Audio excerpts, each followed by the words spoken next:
Masih di dua arah, saudara. Saya ke Pak Indra lagi.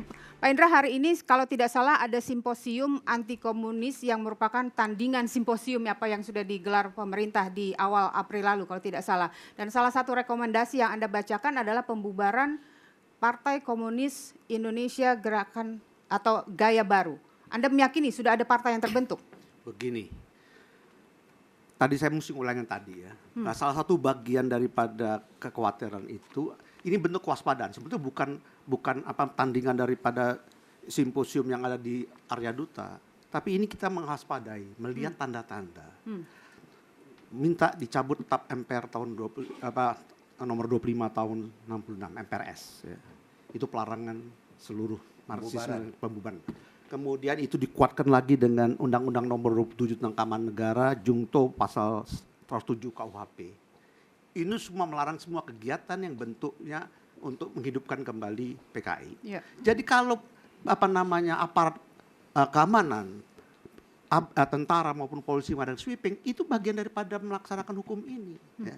Kemudian yang paling mengkhawatirkan kita, kenapa simposium sana meminta supaya pemerintah Indonesia minta maaf kepada PKI. Pemberontaknya adalah PKI, kok pemerintah minta maaf? Kenapa tidak pernah dipersoalkan korban yang dilakukan, pembunuhan yang dilakukan oleh PKI tahun 48, tahun 65. Betapa besar itu korban dan betapa biadabnya pada waktu tahun 48. Dan selalu PKI itu bergerak pada waktu kondisi bangsa kita mengalami masalah. Tahun 48 kita lagi menghadapi agresi Belanda. PKI bikin negara Soviet, musuh. Kemudian tahun 65 kita lagi gencar-gencarnya Dwi Komando Rakyat, bikin gerakan G30 PKI. Nah ini sekarang kelihatan, cabut ini. Kemudian suruh minta maaf. Ya. Padahal sudah terjadi rekonsiliasi alamiah. Kita tidak pernah keberatan sekarang. Semua keluarga PKI, keturunan PKI, ada yang jadi gubernur, bupati, ada yang jadi anggota pemimpinan komisi di DPR. Artinya seharusnya rekonsiliasi itu tidak harus dilakukan secara resmi oleh pemerintah. Iya, sudah terjadi secara alamiah. Kenapa kita tidak pernah lagi mempersoalkan anak PKI? Saya punya sahabat sekolah, anak Pak Aidit. Sampai sekarang saya masih sahabat, biarpun kami beda pandangan, tapi kami bersahabat. Dan tidak ada lagi halangan kepada teman saya untuk dia bekerja dimanapun juga. Dan saya tidak keberatan. Ada dokter Ciptaan yang menjadi, saya tidak keberatan. Karena sudah dicabut itu semuanya oleh Mahkamah Konstitusi. Tapi sekarang kenapa gerakan-gerakan ini mulai? Tidak ada lagi pelajaran Pancasila. Terus penghapusan sejarah mengenai gitu, tidak pernah ada lagi. Buku-buku yang diterbitkan oleh pemerintah mengenai gerakan G30 PKI tidak ada lagi, hilang. Ya, salah satu gerakan yang akhirnya di-sweeping oleh aparat keamanan adalah ketika Aji Jogja waktu itu memutar film Pulau Buru Tanah Air Beta yang dianggap itu berbau kiri. Pendapat Anda, Pak? Ya, ini yang termasuk bagi kami satu keanehan. Saya mencermati sebenarnya isu soal gerakan ini kan tidak hanya dalam waktu 5-6 hari seminggu atau sebulan. Sebenarnya kan isu soal komunisme ini sudah hampir 45-50 tahun di negara kita, tapi tiba-tiba kenapa baru belakangan mencuat dan muncul ini ada pengalihan isu apa yang terkesan sebenarnya kayak kurang pekerjaan kita ini. Banyak sekali isu di negara ini yang sebenarnya jauh lebih penting, tapi ini malah mempersoalkan hal-hal yang tidak prinsip, hal-hal yang tidak jelas. Mas Haji, saya boleh potong? Begini Mas Haji, saya sudah katakan tadi ya dari pertama, bahwa suatu bangsa itu tidak boleh ada ideologi lebih dari satu. Bubar bangsanya. Pancasila sudah menjadi keputusan kita bersama. Dan PKI tidak ikut serta tentu itu kesepakatan kita bersama Pak, bahwa ideologi Pancasila adalah ideologi paling besar. Berdirinya bangsa ini. Silakan Mas kita nggak ada persoalan dengan Pancasila. Kita sudah sepakat semua soal ideologi negara, soal dasar negara, semua sepakat. Tapi ini hal terkait dengan hal yang sangat fundamental, kebebasan berekspresi, kebebasan teman-teman untuk melakukan aktivitas, termasuk hal yang sebetulnya tadi ada ketakutan yang sebenarnya tidak perlu ditakutkan, semacam ada hantu. Ini yang menurut saya ini bukan soal ketakutan, Mas. Ini kan ada isu dibuat Partai Komunis PKI gaya baru. Nanti kalau udah gaya baru berarti TAP MPRS yang nomor 25 tadi udah nggak usah dicabut pun nggak apa-apa. Ini gaya baru bukan gaya lama. Padahal nggak ada, PKI tetap PKI sampai kapanpun. Oke, Bung Itu Imam. nggak bisa. Ya, silakan menanggapi. Ya, ini problemnya saya kira banyak yang harus diklarifikasi secara ini ya, satu persatu sebetulnya. Misalnya tadi oleh Pak siapa tadi, Pak Indra Pak tadi Indra. bilang misalnya soal pelurusan sejarah. Dan itu bagi beliau tidak perlu. Misalnya, ini satu hal. Kemudian soal, kalau menurut istilah teman-teman itu adalah pelanggaran hak asasi manusia yang berat di masa lalu. Itu juga satu masalah yang cukup harus dipelajari ya. Karena kita ini bagian dari dunia internasional yang juga mempunyai kewajiban-kewajiban dalam hal misalnya kita harus melakukan klarifikasi terhadap peristiwa-peristiwa pelanggaran hak asasi manusia pada masa lalu. Ini kewajiban kita. Nah, standar-standar inilah yang sebenarnya ini masih kita perdebatkan ya, dan pada hari ini kita menyaksikan bahwa dua kelompok yang tadi menganggap ini ancaman, kemudian yang satu lagi ini merupakan kewajiban untuk mengungkapkan peristiwa-peristiwa pelanggaran HAM masa lalu itu. Saya pikir gini Pak, ya. Begini Pak, saya kira. Kalau orang ini sekarang ideologi komunis jelas, yang dibunuhnya jenderal, tentara. Orang kalau masuk tentara, masuk polisi, itu pasti sudah bicara sabung nyawa.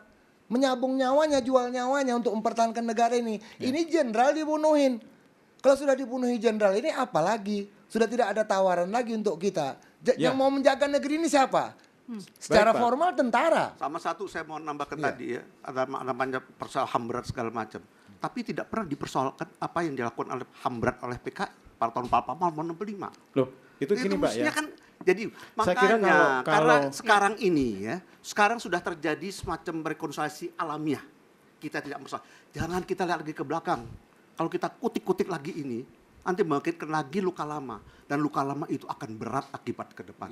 Kita sekarang lagi saya ingin menambahkan juga simposium April itu sebetulnya ingin meluruskan tadi itu, menempatkan pada tempatnya. Ya, tapi jadi begini, saya juga ingin menanggapi bahwa sama PKI peristiwa G30S PKI memberontak, tapi terus peristiwa simposium itu mengatakan G30S itu ada rentetannya. Ada peristiwa 1 Oktober, ada pembunuhan jenderal, dan itu harus diakui adanya, ya. Tapi kemudian juga ada satu proses pembunuhan terhadap orang-orang yang dituduh PKI, ya, baik itu yang tidak melalui pengadilan, ya. Ada yang melalui pengadilan melalui Mahmilub, tapi juga banyak yang justru tidak melalui pengadilan.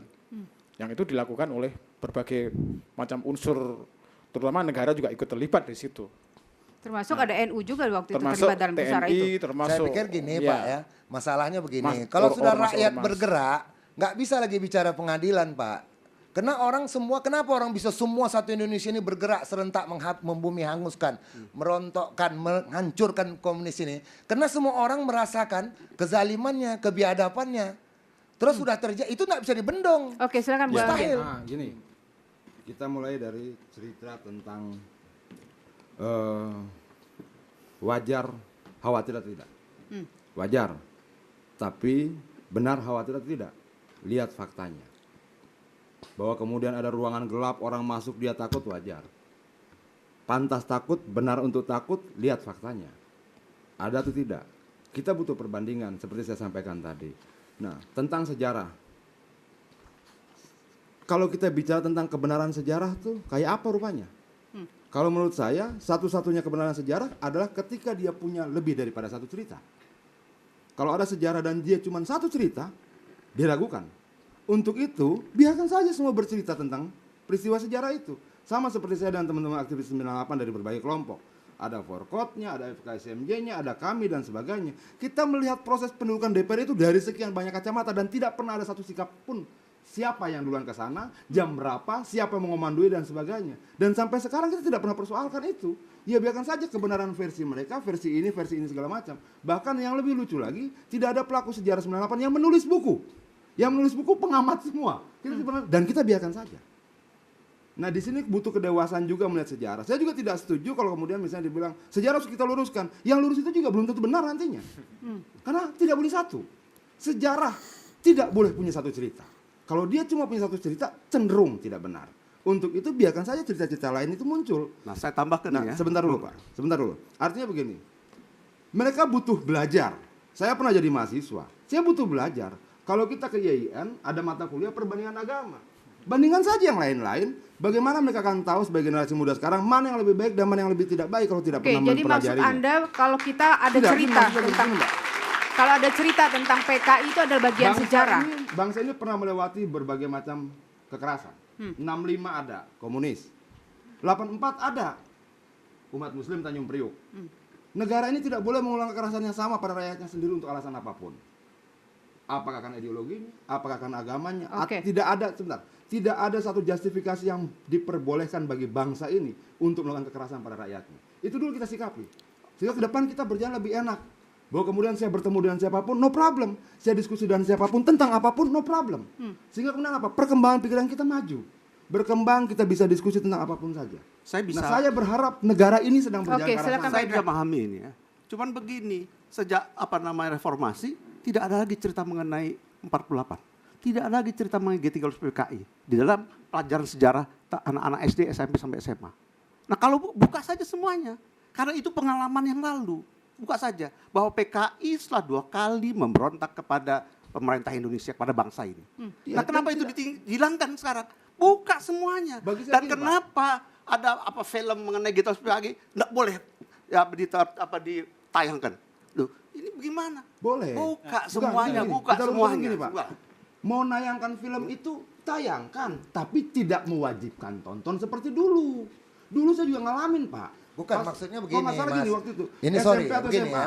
Saya pikir begini, ini tidak ada tawar-menawar. Urusan PK ini kita nggak ada tawar-menawar. Nggak ada, sedikit pun kita tidak boleh kasih celah.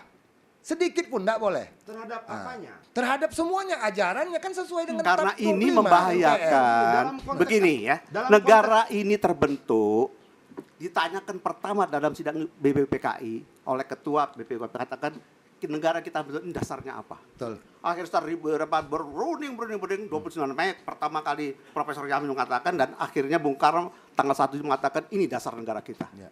Dasar negara kita ini bukan komunis, bukan segala macam, memang yang digali oleh Bung Karno dan kawan-kawan dari bangsa ini sendiri. Nilainya Nilainya universal. sendiri. Nah, dalam perjalanan suatu bangsa tidak boleh ada ideologi 2 biji, 3 tidak bisa. Satu Pancasila. Gini, Pak. Jadi kalau ada komunis tidak ya, ada penolakan terhadap itu. Justru yang saya tahu ada kelompok lain yang secara tegas-tegas mengatakan Pancasila bukan azas organisasinya. Itu ada. Bukan gitu, Pak. Ya. Itu ada. Itu lebih ancaman. Nah, sebentar maksudnya gini. Dalam konteks apa kemudian? Kalau kemudian di kampus dipelajari, didiskusikan dan sebagainya sebagai bagian daripada kebebasan akademis. Bagi saya biarkan saja. Mereka butuh belajar. Ada Saya juga TAP butuh belajar. MPR. Jauh lebih baik saya belajar di kampus Ada dibandingkan TAP saya cari di MPR. luar-luar. ada Oke. MPR. Ada Undang-Undang Nomor 27. Ini semua melarang itu. Kenapa? Karena memang keputusan bersama bangsa ini. Ya, kalau kita larang ya kita larang. Bahaya sekali, Mbak. Bahaya teman-teman mahasiswa. Kalau ada ideologi di luar Pancasila ini yang bisa hidup. TAP MPR cabut. Minta Oke, Pak maaf sama- Suarjono, Anda Ya. ingin menambahkan? Sebenarnya saya ingin sedikit masuk aja.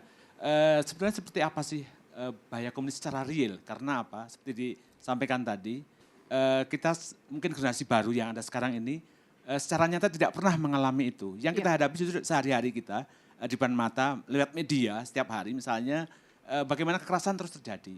Bagaimana di berbagai negara bukan isu komunisme justru, isu ISIS, kemudian terorisme, kemudian yang real di depan mata kita juga isu korupsi dan lain-lain. Justru itu yang bukti nyata. Kalau kita masih membicarakan hal yang ngomong soal komunisme, tapi kita sendiri nggak pernah menemukan fakta-fakta yang ada di depan mata, itu agak susah untuk menjelaskan. Oke, Ini pertanyaan itu kita akan yang kita jawab ada. Pak Indra sesaat lagi, pemirsa tetap di Dua Arah.